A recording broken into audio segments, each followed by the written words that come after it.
好，嚟到重錘出擊嘅時間嗱，今日咧我就唔悶嘅，我就唔會又俾巴甲嗱，今場我俾法甲嗱，今日我哋雖然冇乜特別法甲嘅推介啊，暫時，但我想俾一場賽事咧，就係呢場咧就係雷恩主場出戰蒙彼利埃嗱，其實雷恩嚟講咧，暫時成績大家話我自己肥蘇一般般啫喎，冇錯佢係一般，咁但係咧而家排緊11位，但係近期個 form 咧，我自己覺得佢都尚算 OK 嘅，咁呢班波嚟講咧，就今年咧亦都連勝3場啊！近期啊，尤其是上一仗作客1-0咧，就係擊敗咗索察啦。另外之前有一場，我覺得代表作嘅就係2-0擊敗咗里爾噶。咁其實已經4場不敗嘅咯噃。咁所以近期嚟講咧，無論入球能力啊，同埋嗰個近況都相當好嘅。咁陣中尤其是啦，土耳其國嘅艾丁啦，今年係打得相當唔錯，有3個入波。另外咧，比杜柏咧亦都係表現相當唔錯，比杜柏亦都已經有3個入波。咁所以其實今年嚟講，法國咧呢個嘅雷恩咧係有好轉嘅跡象。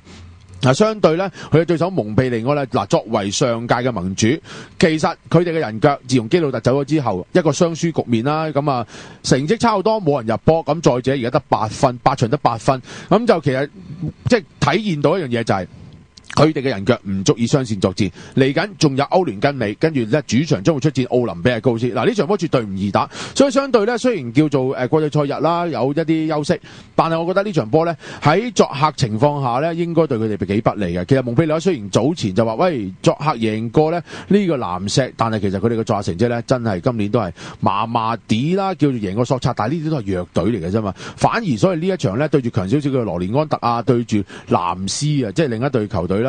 我自己覺得蘭斯咧都能夠贏到佢嘅，所以呢場波我對雷恩充滿信心，讓平半照去啊！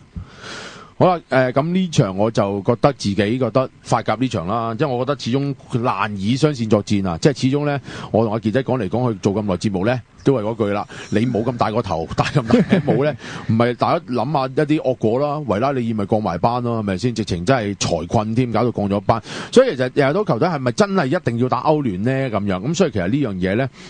咧，大家都要諗諗。咁所以其實呢場波仲要咧。以盤路嚟計咧，佢輕讓平半咧，我自己亦都即係睇好呢樣嘢嘅。好啦，咁啊跟住去另一場賽事啦，另一個聯賽應該咁講啊。